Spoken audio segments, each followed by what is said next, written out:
अस्सलाम वालेकुम। Chinese fried rice बना रहे हैं। चावल ले लें 1 किलो, धो के भिगो दें।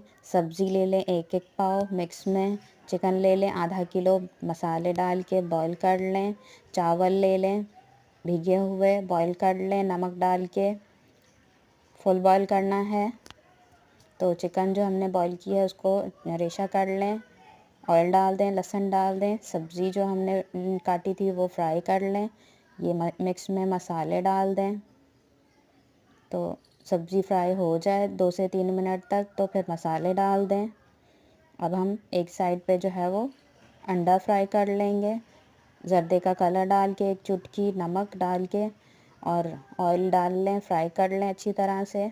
पूरी वीडियो मेरी यूट्यूब पे मौजूद है, वहाँ देख सकते हैं। तो चावल मिक्स कर लेंगे, अंडा डाल देंगे, चिली सॉस डाल देंगे, सोया सॉस डाल देंगे, सिरका डाल देंगे। माशाल्लाह तैयार हैं।